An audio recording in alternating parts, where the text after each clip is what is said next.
long as you don't bother me, I won't bother you. But when you start wanting to get physical, your mouth gets slick, you can get this work.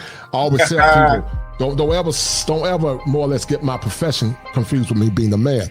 I don't bother nobody, but at 6'5", 6'6", 280 pounds, if you threaten me, you might get your jaw slapped. And I say that succinctly. I don't bother nobody, but I got a vicious side. And I always said, big boss, if I can't beat you from the hip, I'll beat you with the clip. Oh, you don't want the clip. You don't want the clip. You don't want the clip, man. Boss, man. In a neutral. Listen, I can disagree with you. You and I one time, we were on a show, and we had a disagreement, but I respected you as a man. You respected me as a man. We held our ground, we spoke our piece, and we left it alone. That's what men do. Men set balance, men set order, men set respect. But we don't assail one another, big boss, because that's not masculine. So fire. The kosher clinician. Nothing much, sir. Thank you. Thank you for agreeing to come on my small Poquito channel, sir. Yeah, it ain't about the size, man. It's about the mission and the purpose, brother. I try not to get caught up in numbers, man. You know, it's all about the quality of the content and the mission of what we're trying to accomplish in these very weird and very ominous times. Man, tell me that we are living in strange time indeed, in real life, right? And even in the YouTube streets, we got a lot of strange characters that popped up in the YouTube streets, causing all kind of havoc, and maybe we're going to get into a little bit of that. So, sir, the niceties out the way. How are you doing today, sir?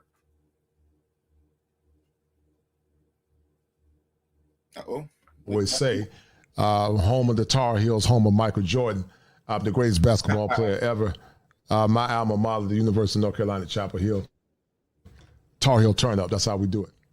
I heard that. Yes, sir. So, so you are what is your job title on your day job? I'm a licensed therapist, but my background, I'm a licensed therapist by trade, but my background is very diverse. I got my first degree in law enforcement. I worked in mental health corrections. I worked as a mental health correction officer for 2 years. Then I did 7 years with the Department of Juvenile Justice. I got my bachelor's in general social work, went back and got my license in special ed, taught school for 5 years, and now I got my master's back in 2011, and I'm a licensed clinical therapist. So my background is very diverse, you know, from criminology to education and also to understanding the mind of human beings. So my background is very broad. And one of the reasons why, Big Boss, I decided to be a therapist is for this reason succinctly. You know, I've always felt that when it came down to male empowerment, we didn't have enough people that were speaking to the social ills of men. We tend to either minimalize or marginalize the struggles of men in this contemporary society. And many times, Big Boss, real talk, we never heard their struggles or their pain. And so I knew at an early age that that's what I was commissioned to do, to influence and to give light and life to the destitute, the lonely, and those that are suffering in silence. And sadly, many times, many men suffer in silence, and even more so now, when men decide to live their lives on their own terms, Big Boss, it's met with a lot of consternation, it's met with ignorance, and it's also met with ire. And it's met with ire for a myriad of reasons, but, you know, we'll talk about that at some point. But I am a male advocate. I believe in advocating for men. I believe in advocating for all men, but I have a special place in my heart for men of color because our circumstances are not unique to any other person in this country. And, you know, I believe that when men are empowered, then we can empower our women. Once we empower our women, we can empower our communities. Once we empower our communities, Big Boss, we can empower the nation. But we can't do any empowerment when we don't honor and respect our men at a holistic level, in my honest opinion. And there you go. Yeah, like the good book said, you know, it starts from the man, you know, God, man is the covering, and then the woman. So if you want to have a strong nation, you have to have strong men, and of course, strong women. So not to turn this into that, especially on my channel, but I do have a somewhat background in the word. That's why the book said the serpent went after the woman so the woman can take down the man. Because once the man sinned, then they got kicked out the garden. If it would only been the woman, they wouldn't have got kicked out. She might have got kicked out. But once the man messed up, then, you know, everything goes. So that's why I think there's certain forces that be, and not to get too conspiratorial, especially right in the beginning, but certain forces that be that are targeting masculinity, targeting men. They want to water down men. They want to effeminate men. They want to weaken the nation. That's why a lot of agendas are being pushed. And so, like you say, anytime a man just wants to step up and just be a man, then it's met with condemnation. They're going to label it toxic. You're toxic just from being a man. You're labeled toxic, and it's not good. Right, yeah. right. Yeah, and so even like so with Andrew Tate, I'm sure you're aware of Andrew Tate. Like they basically censored him, took him off of almost all social medias, and all he was doing was just, you know, again, advocating for men. He wasn't like bashing. You know, it's funny, like you don't have to bash women to just be a advocate for men. But it seems like it's a dichotomy. If you stand up for men's rights, it seems like you're automatically viewed as attacking, you know, the other gender.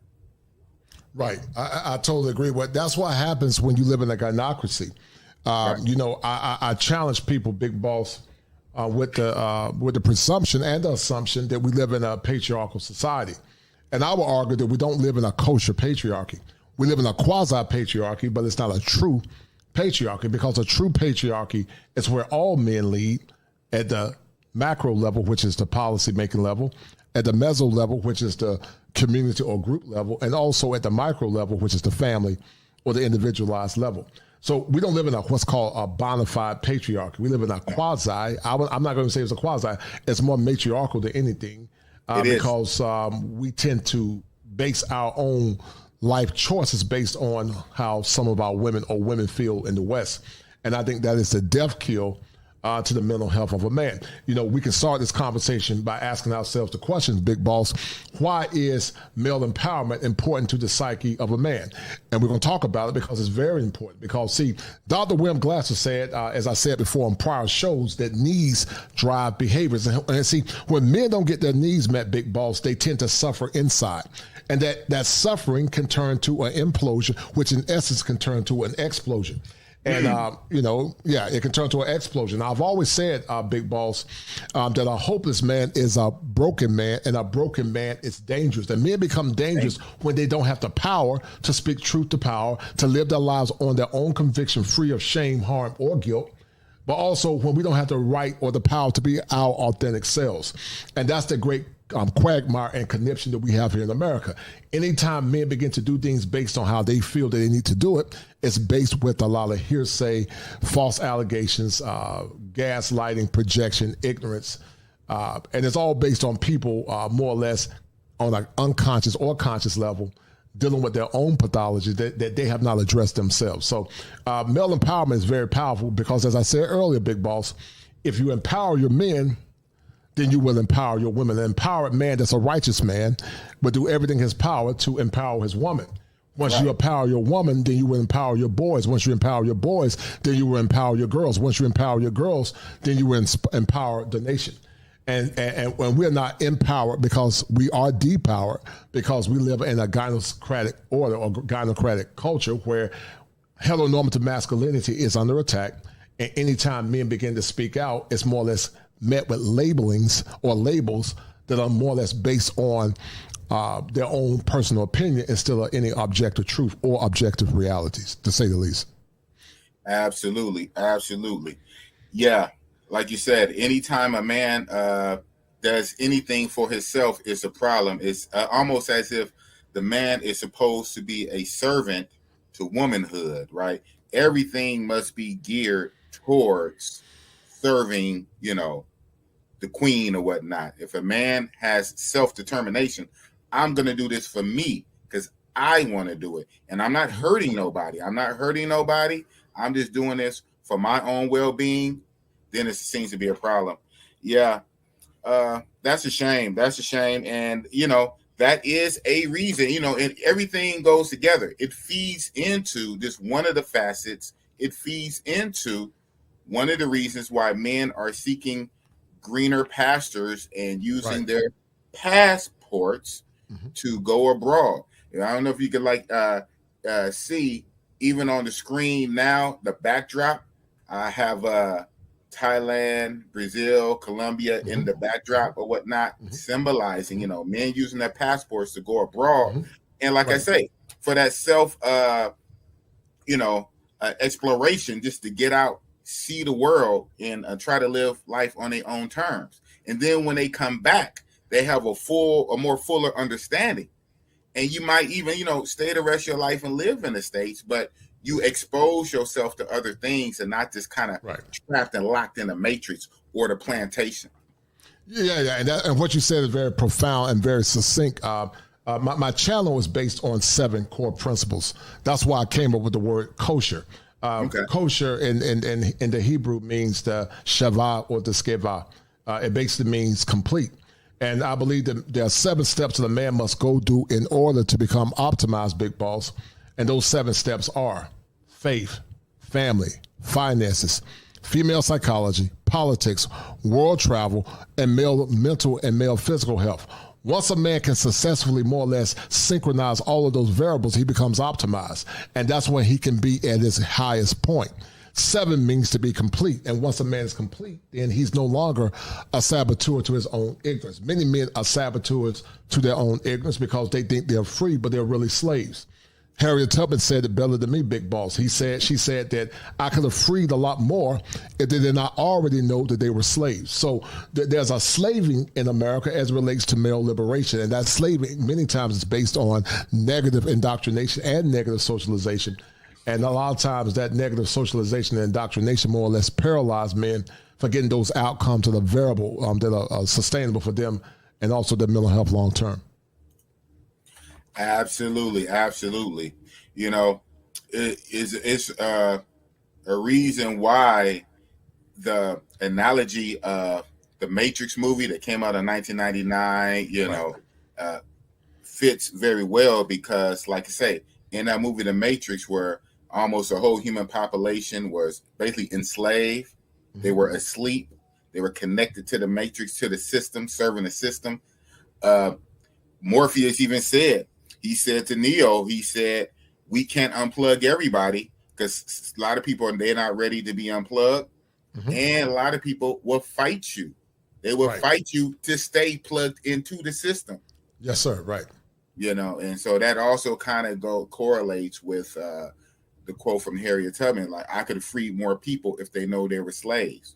Right. But you got a situation now where some guys, and we're going to talk about this, men that go against their own best interests, men that fight other men that go against, fight, and oppose other men that are fighting for men's rights and man's issues. Right. You have these, on my channel, man, my channel is pretty raw.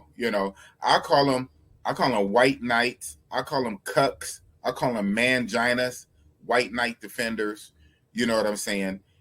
They are, fighting other men who are fighting for men's issues, and that's unfortunate. It's like, you got like a lot of, I would also say like male feminists, but to the point, male feminists where, they go against other men who's trying to help. Yeah. Many times those men are what I call unconscious simps. Some are conscious simps, but many are unconscious simps. And what they do is they supplement irrational male patterns. And I say male patterns because men don't do stuff like that.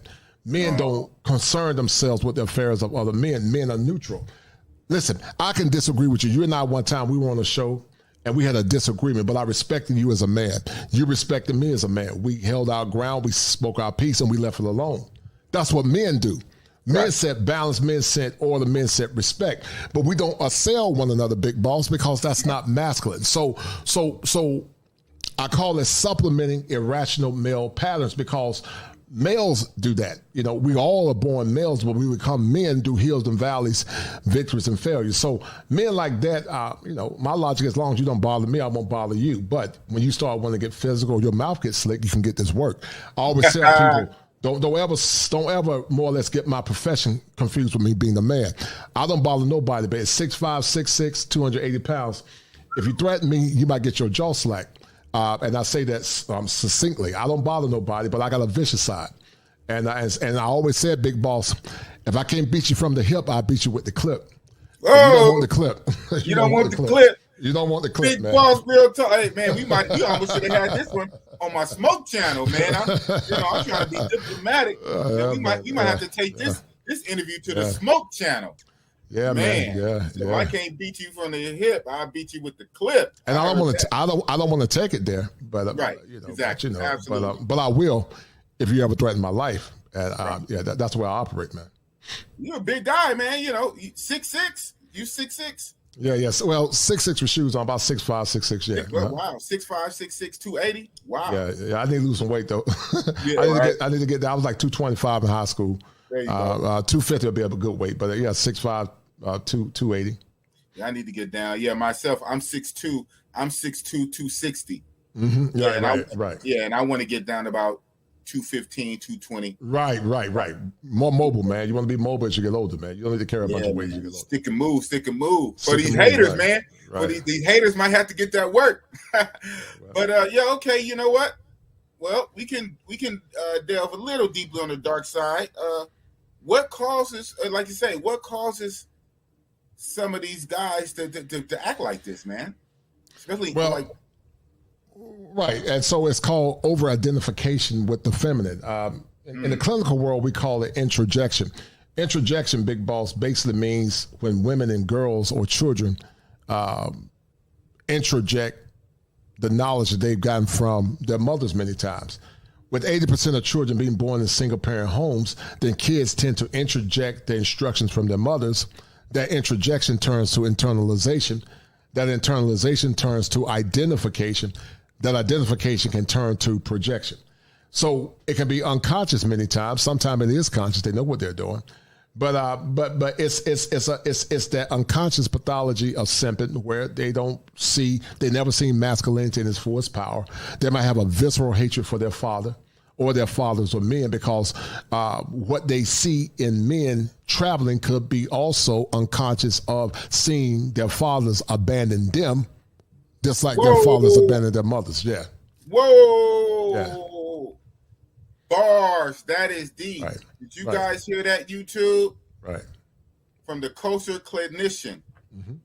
He said one of the possible psychological mechanisms going on is these guys, when they see these men living their lives, traveling, leaving, going overseas, leaving, some of these guys can be reverting back and thinking about their fathers leaving, not being there, going off for whatever reason, or whatever. Whoa, that is for whatever deep. reason.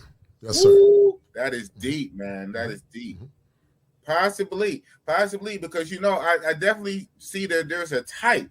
There's a type of guy that hates on passport bros, right? And then you even have, and even then, right now, what they say, I forget the exact number. I think it's something like 5%, of black men population, passport. It's a small percentage. A small percentage, right? Yeah. So 5%. So you mean you got 95%, and so a lot of that 95% of guys are neutral, right? Because like you said, men are neutral. A big portion of them are neutral. Now a lot of them are starting to be interested, right? But then you have that other portion who are very feminine with it. They're not neutral. They're not interested, but they're triggered so much that they have to shame just like a woman. Oh, well, you going over there because you can't get this XYZ. Wow. What does that have to do with you? What does that matter with you while I'm using this? Crazy. Well, the crazy thing is,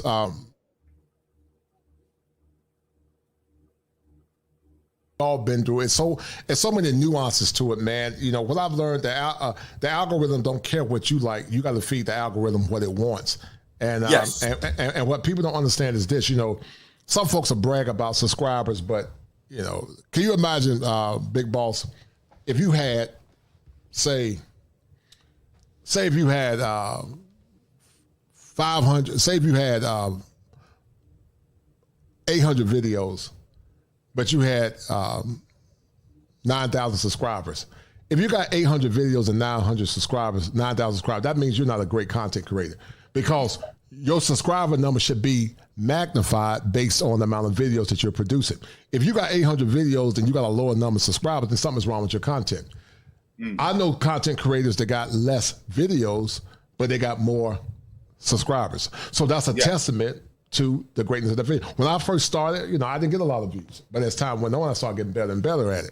But you got cats that'll sit up and boast and brag about, you know, they got more subscribers, but look at you got a lot of videos. Your videos should be, because they think that subscribers is the power of the work, but it's not. It's views. If you got a bunch of, right, it's the views, but also it's the videos. If you got a bunch of videos and you got 500 videos, I got 250 videos, but you got 500 videos and you got 9,000 subscribers. I got 250 videos, but I got 25,000 subscribers. What does that say about you?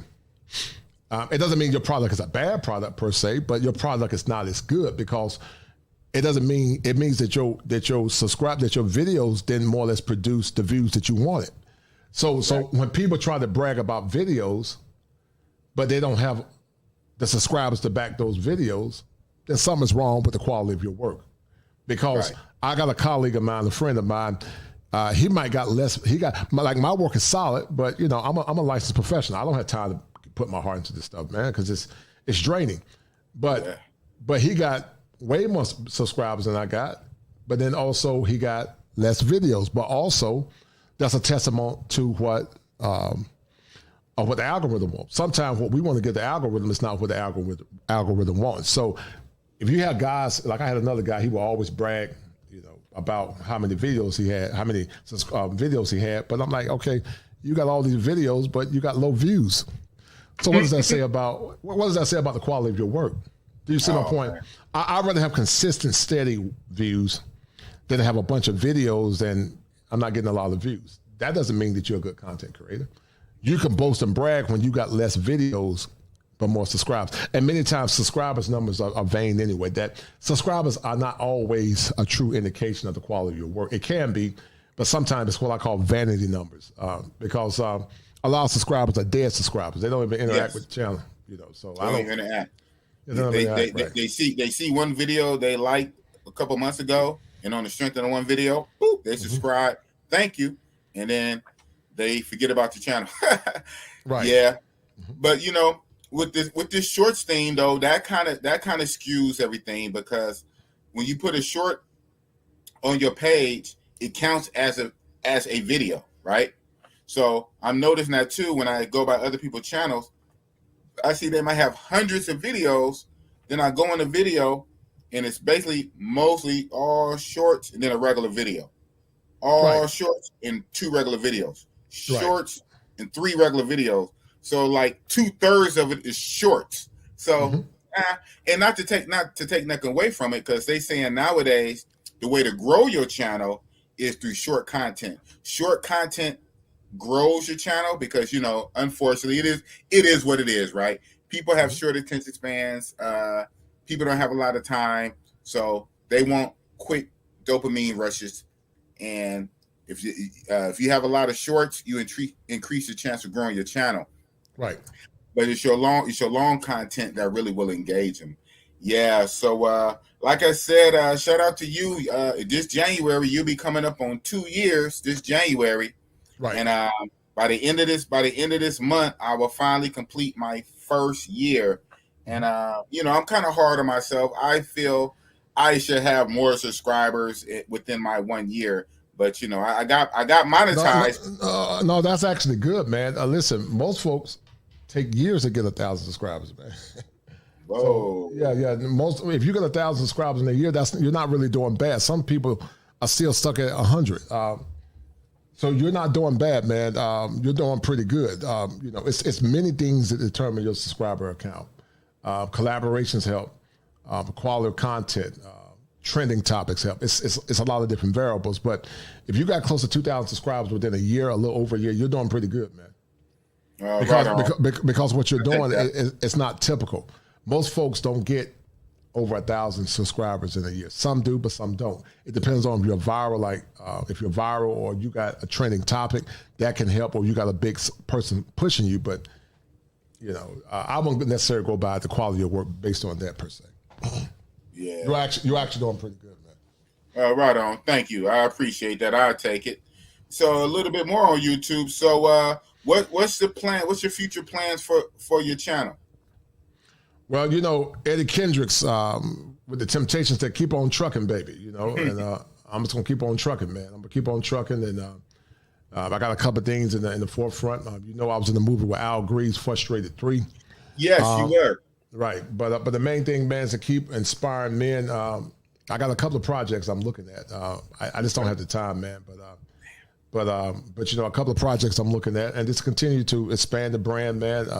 Continue to grow, and continue to try to use clinical concepts and coalesce it with the art of the human experience, but also the art of trending topics, and use the clinical concepts, coalesce the two together, and just make good content, man. Yeah, you know what? Since we went down this YouTube rabbit hole, it's just one guy I follow.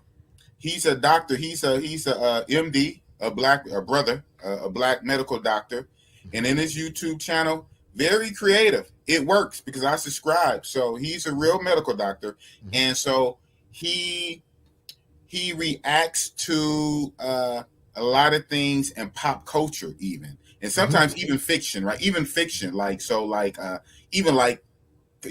comic book stuff or anime or movies. So being that he's a doctor, so in one his video, he was reacting and giving a doctor's view of one of the Rocky movies, like when you take certain blows, what it can do. Right. So, but you know what? That's very creative. I mean, who thought of that? And also he had one where, that's kind of his thing. Every now and again, he would do your standard, doctor stuff. But sometimes he'll go off the rails. He'll use a movie. He'll use a fictional movie. Right. He said, if this person came into my office, I would have to do this, and that. I said, wow.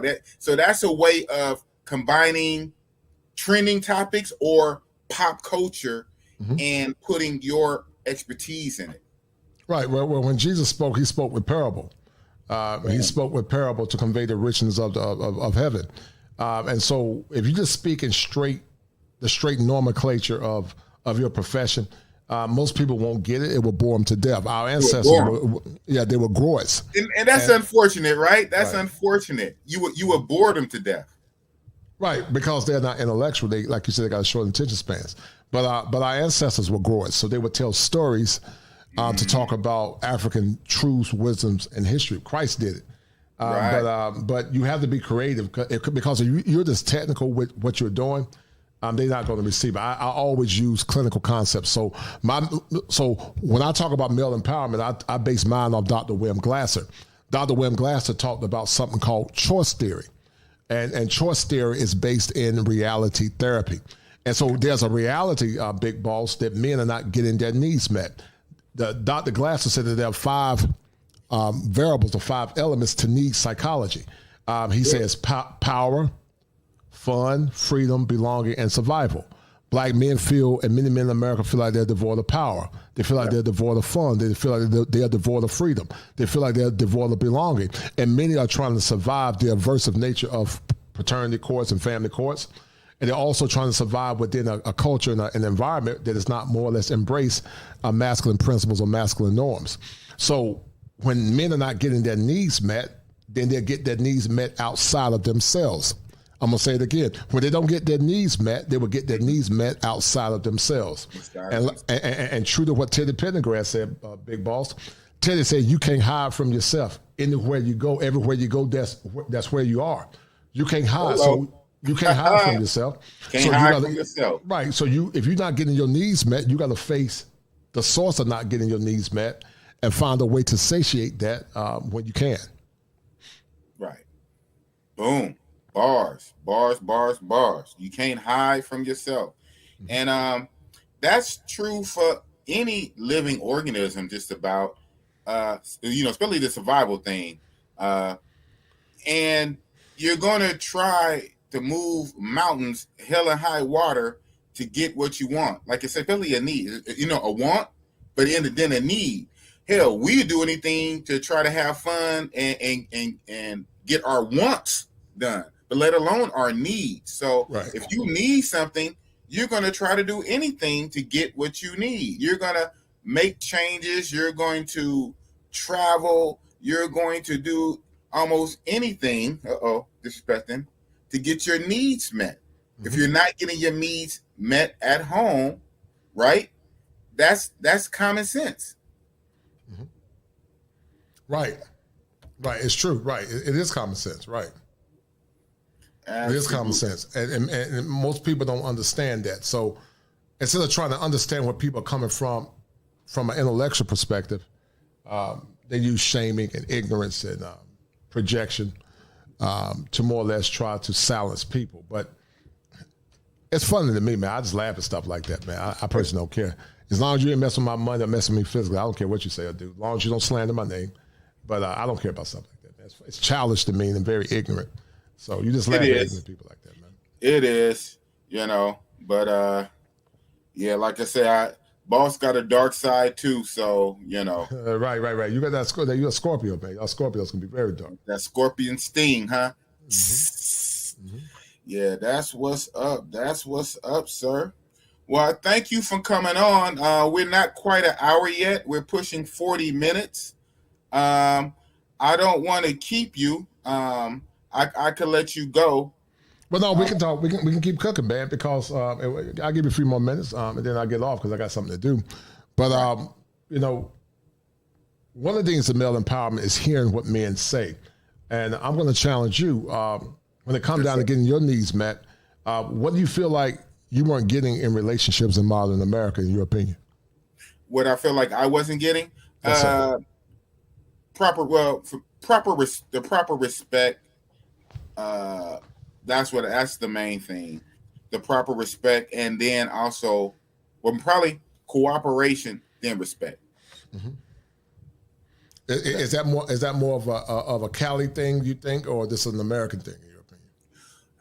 I think it's both. It's an American thing magnified by West Coast California lifestyle. Mm-hmm. As we know, all across this great land of ours, certain areas and regions and big cities have a whole different vibe than some of the other areas in this land. So here in California, especially the Bay Area, wow, it's the wild, wild west out here, man. So yeah, it's magnified. So I would say the cooperation and then the respect that I feel that a proper level for a man as such as myself. So that being the case, transparency, I still try to the date here and there, and I'm a people person, I'm a ladies man, I'm a talker, I'm a charmer, I'm charismatic, I have conversation, but it's like fishing, and I catch them, but half the time I throw them right back. Because once I catch him, then what I'm gonna do with it, right? It's all the modern day ills that come with it. So yeah, I mean, I have no problem catching it, but it's just like you say. And then as you get older, right? For me, my patience wears a little thin. I've been doing this for many, many, many decades. My patience wears thin. I don't got time. It's just easier and less stressful for me, to go somewhere where generally, right, the culture, the women are more, feminine. The women are more cooperative. Right? The culture, and even then, no place is perfect. So you go somewhere overseas, and you probably can find a couple of duds over there. Hello, right. But that ratio is going to be all the way a lot lesser. So that's. Yeah, it's always like you said, man, the tendency. You look like in the clinical world, we call it the central tendency. The central tendency, you have what's called the mode, the mean, and the average. And many times it supersedes the average or the median. Well, actually, the mode, median, the median, mode, and the mean. Median, mode, and the mean, right. And so the median is right in the middle.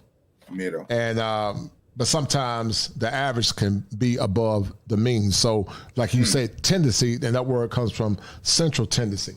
And so the tendency in general is that many don't meet the virtues of the past that many men were used to, like their grandfather and their grandmothers. And we know that there's some dusty men too. We know there are men that got issues as well. Right.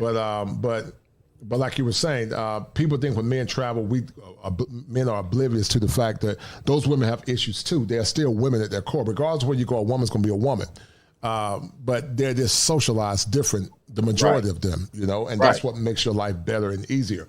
Let me ask you a question, Big Boss. You talk about male empowerment and traveling to, I know you traveled to Thailand. What were some of the things about Thailand that were shocking to you as it relates to them interacting with black men? What were some of the things that shocked you in the interaction with black men? The main one was how enamored many of the Thai women that I came across were with black men. I mean, I would never forget on my first trip, one Thai lady that I met that I was dealing with, she would just say like, "Oh my God, I love so much black man." And just always rubbing on my skin. I know if I was a young man with hair, she probably would have been rubbing in my hair, but I ain't got no hair to rub on. But right. She rubbing on my skin, said, "Oh my God, I love so much black man." So that's the women obviously, but the culture in Thailand, I don't know, maybe because they're Buddhist, they're very respectful, very peaceful, right? It's a very peaceful land. Like you go into 7-Eleven to buy something, the little worker behind the check stand would do a courtesy bow after you pay for your stuff. I'm like, wow, right? So and that's just somebody you don't know. That's somebody working at a store giving you a little bow. And so if you're dealing with a lady or something like that, I mean, you almost get that same treatment. So it can get kind of intoxicating, especially when you talk about like a night and day difference of how men, like you said, men needs are not getting met in mass, right? In mass, men's needs are not getting met. Then you go to over there where, again, not even any one lady or whatever, but their whole system, their whole society is different. Their whole everything, their get down their concept is a lot different than over here. So, it's very intoxicating, and you can get used to it real quick. You got to snap out of it and say, "Hey, what's going on?" Then you come back over here to the States and you're back in reality. What you looking at me for? Blah, blah, blah, blah. I said, oh, man, here we go. I said, Calgon, take me away. Click my heels again and go and get back over there. So I would say like that is even more different than when I traveled to Latin America, from Colombia, Brazil, or especially Dominican Republic. So at this point, those are the 4 countries I have been to.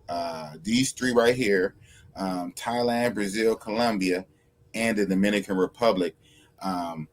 Thailand is its own little world. It's different than Colombia and Dominican Republic. Very close to it, though, is Brazil. I would say Brazil is a little bit lesser than, in far as like the overall treatment, but it's still head and shoulders above America, right? Again, there are laws, there are mores, there are customs, there are systems, the way everyone is socialized and raised, right? Yes, they have social media over there now, unfortunately, but it hasn't affected them in mass yet. So it's like you go to some of these places, it's literally like stepping in a time machine going back into the States, like how we would be in the 1950s or 60s. That's how it feels. Right. That's how it feels. Right. And Right. then Right. Right. when you come back to the States, you're in the 21st and you're in the year 2030, 2050 and beyond. There's the new brave new world, social agenda, everything now. But when you go over there, it's like you're going back in time to a simpler time than the 1950s. Everything was just peaceful and calm, and it made sense. And you can just walk up and say hello, start a conversation. Just, you know, so at this point, I'm not giving up traveling for nothing for the most part, you know. Right. What do you see this passport thing going in the next 5 years? Oh, it's only gonna expand. Like I say, this, if you would compare this to stocks or tech companies or startups, this would be Netflix or Uber or Google in its infancy. Mm-hmm. This would be Microsoft when Bill Gates first stopped working for Apple and started Microsoft out of his garage. This is the infancy. It's about to explode. Remember, 5%. That's still 95%. And now, you know, you have youngsters like, shout out to Austin Holloman. You got youngsters like him that just picked this thing up and just running with it, blowing up online. You know, it's making it more popularized, right? The guys who've been traveling. You know, it's guys who've been traveling for 20, 30 years, right? But being more popularized on Front Street. So this thing is like a grass fire. It's only going to get bigger and bigger and bigger. Remember, we're talking 5%. So this thing is like a tech startup in its infancy. Mm-hmm. It's going to skyrocket. Yeah. Mm-hmm. And with that, as a lot of new guys get passports, then guess what? They're all going to turn to social media for info. So travel channels have the potential to even blow up even more, because you're going to get a fresh influx of new passport guys, and they're going to go to YouTube for information. So we're in a very exciting time. I see it only going up from here. Now, with probably associated hate, as it goes up in popularity, the hate is going to go with it. Yeah. It's crazy, man. It's unfortunate, but you know, I'm a firm believer that men live their lives on their own terms, unapologetic, man. You don't worry about what other folks say. You just laugh at them and just live your life on your own term, man. You know, and I think this is going to be a good time for a lot of the younger men. I'm actually excited for them because you know, when it comes down to male empowerment, our generation didn't get the game, but they're getting the game early. What's your take on that? No, exactly, 100%. That's what I was saying to Austin Holloman when I had him on my show. You know, I was commending him. I said, for picking this thing up early, 23 years old, and running with it. This is really going to change the dynamic. I think, you know what, for the good all around. Now, it still might take a generation or two for it to really sink in to a lot of the American matrix women, you know, to get right. But sometimes things need to happen. Things need to be jarred. So they need to see men leaving in mass. And when they see that, men leaving in mass, you know, they're gonna go through the 5 stages, right? They're gonna go through the hating, through the rejection, through the ignoring, and then making excuses. And then they're gonna have to come to the realization, maybe it's me. And so this is very dynamic. It's a lot of moving parts that's going to keep happening over the next few years. And it probably would get messy before it gets better. Because, again, more guys are going to be leaving. And as more guys leave, there's going to be more drama. There's more shaming with it. But it's not going to stop. It's still going to keep happening.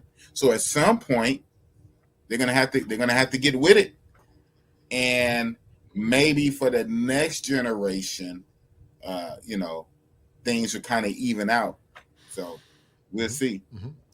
I totally agree, man. It'll definitely even out, man, and that's why, man, older brothers gotta empower these younger men to live their lives on their own terms, man. And but more or less, man, it was a pleasure talking to you, big boss, man. I see you doing your thing, man. You got that funky beat. You got a funky beat, and that beat is on point, man. And like I said, man, I count it a pleasure to be on your show tonight. Hopefully, we'll have these conversations again in the future. And I think I mentioned on Rich's channel, you and I had that conversation. And like I said, man, we kind of locked horns the first time we was on the panel together.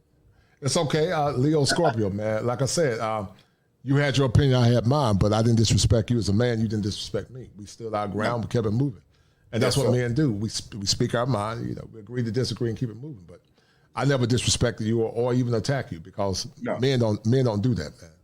Right. So, but I think it's an exciting time, man, and and I think we've got to continue to be clarion callers. Shout out to Dre with Love Crossing Boys, Richard Mack, Austin Holloman, Al Grease, Frustrated, El Guapo, Beautiful Lives, and a lot of more content creators, Dr. Ron Neal. And it's all about men just living their lives on their own terms, unapologetically, man. That's what it's all about, man. So. Yes, sir. So real fast before I let you go, I did. That was one of the things I wanted to touch on. Obviously, that movie. How was that experience being a part of that movie? Frustrated, correct? Yeah, Frustrated. It was good, man. I went to Brazil back last year and looked at it from a clinical perspective. I had another a professor. He came with me, and we were supposed to premiere last year, but Greece pushed the production back. But it was a good experience, man. I mean, I had a gaffe when I was down there too. My phone got lost, and it was very stressful, man. Because your phone is your communication piece, and in the country, you don't know how to speak Portuguese. It was hard, man. But overall, it was a good trip, man. Excellent trip. I enjoyed it. Had a good time, man. For the most part, it was stressful the first 3 days, but it got better the last. How long was that trip? It was about 7 to 8 days. 7 to 8 days, and then you lost your phone. How soon? I got there Friday, big boss. We were going to Casablanca up in in Brazil. Yeah, and my phone got lost in the cab that night, and so I didn't realize being in Brazil that you can't. I didn't realize being in Brazil that you can't really use your phone unless you got a SIM card. And exactly. So I was screwed in that area, and so I was on the hook, man. So I had to move fast because I had to get back, fly out for that Saturday, and so I was trying to find my phone, trying to find the phone, trying to. Because normally if you're not a citizen in the country, you can't get a SIM card, and so it was a lot of jumping around, man. But it worked out in the end. I'm very, one thing I pride myself in is being quick, being a quick thinker, man. And so my wittiness was tested at that particular time, man. But I figured it out, man. And I was able to do it, man. So but it was a solid trip though, overall. A solid trip. That's what's up. Yeah, I do want to correct you. You can get a SIM card even without being a citizen. You can. Okay. Yeah, you can. One way, they even have they have some vendors be on the street. They have the you might have seen them. So the vendors they have they sell the umbrellas and they sell magazines and all the stuff. Sometimes they have them in there, but normally the best place is to go to the mall, go to the shopping mall, and one or two of those seller companies in the mall, they would do it for you. You do have to bring your passport. You would not they would not give you the SIM card unless you show your passport. But yeah, that's the way around it. Yeah. I'm gonna let that go. You're married. You're a married man, right? You're happily married, right? Yes, sir. Okay. How many years? You don't mind me asking? 26. Woo, 26. Shout out to you, man. Shout out to you. Yeah. So absolutely, you went to Brazil for all the right reasons. Shout out to you. Right. Yeah, I was in the movie, man. I was in the movie Frustrated 3, and in the movie. had a good time with Grease. He wanted me to come out and promote the movie. And, it was a momentous occasion, because if you look at it from the clinical world, needs drive behaviors. And that was a way world travel is part of what I promote on my channel. It's one of the 7 steps to male optimization. And that was one of the war cries that was necessary to talk about is world travel. So, yeah, exactly. And, I said before on one of my videos, as a matter of fact, this was even one of my harsher videos on my smoke channel, but what I said was still true when I was saying there's a reason why men are using passports en masse. Right. There's a reason. It's not just nilly-willy. There is a reason. So that means there was a need. There is a need. There's a reason why it's exploding. Guys have always been traveling. Passports are not new. They wasn't just invented yesterday, right? Right. But let's be honest. Let's not gaslight. Let's be honest. Anybody, you turn on your social media, what is one of the big talking points now? Men getting passports. That push, that big drive, where did that come from? My nephew, my play nephew, I call him nephew, Austin Holloman, from his personal take, and that's what he say. That's his personal take. But like he say, it's that bad. It's that. So I'm saying there's a reason why. So you said needs drive behavior. We have behavior because it's a need. It's a need, right? It's the need to be understood. It's a need to be desired. It's a need to be wanted. It's a desire to be respected. It's a desire to be reverenced. It's a desire to be honored. Men have needs, but many times in the West, Big Boss, the needs of men are often met with obscurity, or many times they're minimalized. You're a big, strong man. You can handle it. You're a big, strong man. Don't cry. Suck it up. Put some dirt on it. Rub some dirt on it. Suck it up. Right. Put some dirt on it. Right. Put some dirt on it. Stuck it up. You're a big, strong guy. Yes, sir. And then, like I said, after resources are allocated to, resources, government resources are allocated, which is good. It should be, especially women with children, right? It should be. But, the emphasis is, it seems in the West, is all gynocentric, mostly gynocentric, especially when you start getting into the family course. Right. And what you said, the needs of the man. If nothing else, even at least it should be a balance, because you need a balance to be stable, right? Duh. That's the definition. You need a balance to be stable. We don't. I don't believe right now we have a stable society.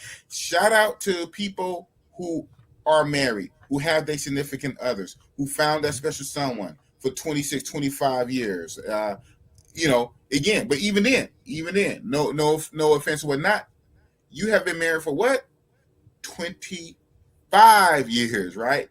In a different time, not last year, not in the 2020s, hell, not even in the 2000s. Like what? So the year you got married was like in the 90s, like late 90s, 98, 99? No, I was in the mid 90s. I was going on 26, man. But I will say this: if I was singing the game again, man, I went not to the typical woman in the West. I wouldn't even look at them because I'm the typical woman in the West. Is she available? Perhaps, but I wouldn't look for. If I was a single man, I would definitely deal with women that grew up in traditional patriarchal countries. Man, I'm gonna do a show talking about kosher patriarchy on Saturday. Okay. And I got a show tomorrow talking about passports and pearls. Because now men, during the last election, they said chucks and pearls. Men are saying passports and pearls, because they said they're going to, pearls among swine. Right. That's where I get it from. The gospel say don't cast your pearls to swine. And I'm not calling them swine, but it's talking about the behaviors. And he said, don't cast your pearls to swine. So they said chucks and pearls to commemorate and to more or less demonstrate power. Where men are saying passports and pearls. Meaning we're going to get our passports and give pearls to women that are feminine, honorable, respectful, and know how to respect them and reverence them as men. And a lot of men are doing it. And that deserve it. That deserve it. And it's going to appreciate it. Mm-hmm. So you know what? I saw this video today. It was touching, I guess, in a way. I don't want to talk bad about the brother. It's on social media, or what I might do on the edit when I throw this up, I might put it in there. But I feel a way. So what it was In the beginning, God created the heaven and earth. And Tiffany Freeman.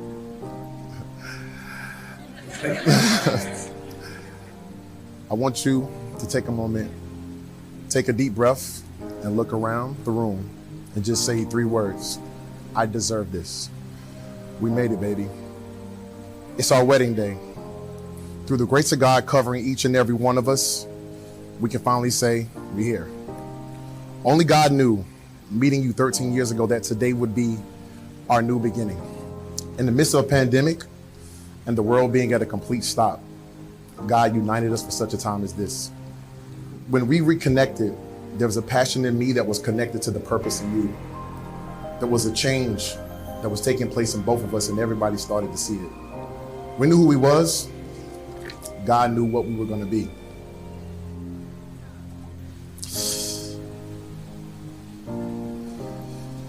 I asked God for a wife. He told me, let me show you how to be a husband first.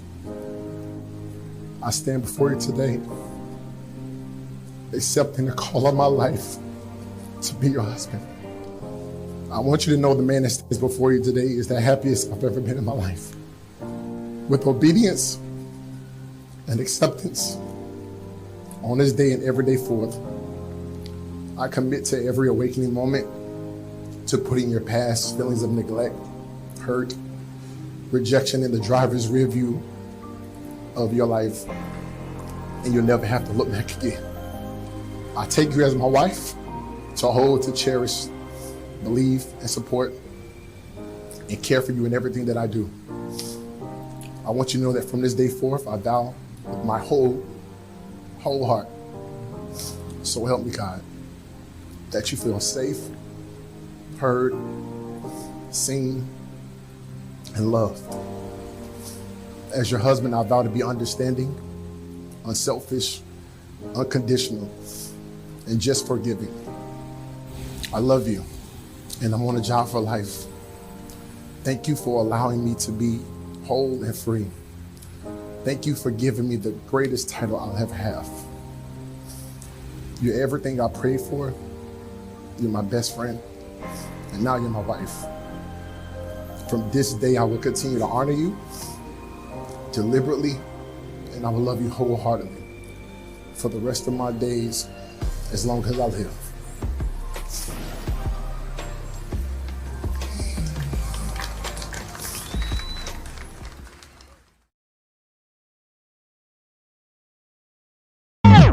It was a brother, a well-to-do brother. You can tell he had some money. His family came from money, which is good. He was marrying this lady, pretty black lady, and he was reading his vows. You know, I guess beautiful or whatever. Mm-hmm. It did seem a little lovey-dovey, kind of overly kind of simpish, but hey, the man is in love. But what caught my eye, and I'm not the only one in the travel group who said this. Several people, we all saw the same thing. So this was like a production, even though it's a real marriage. So as he's reading it, there's different scenes with him and his bride, like sitting in the car or interacting. Almost every scene, she seemed almost nonchalant. She didn't, not bored. I can't say bored, not like she was bored, but kind of nonchalant. And this guy was like overly emotional, almost crying as he's reading. Oh, you are my queen. God made you. Heaven made you just for me. I swear my undying fidelity and blah, blah, blah, blah, blah. Right. And she was just like, okay. And it to me, it was glaring. I'm like, wow. Right. You kind of, it's funny little thing. You can kind of tell the brother you can kind of tell the money was well-to-do brother. He had money or whatever. So the brother had money. He had paper. He was all into her, very emotional. And she was like, okay. I'm like, wow. And see, women only respect power and strength. He's already lost in that marriage because he's already deferred his power. And normally, most modern women, not all, but many have been imprinted by multiple men. And so he's coming in thinking she's going to love him. But I won't be surprised in the next 5 to 10 years she divorces him because she's going to either tolerate him because of money and manipulate him, or he's going to be the kind of man that's going to be saying happy wife, happy life. Either or. Yeah, you're right. Let's cut you off.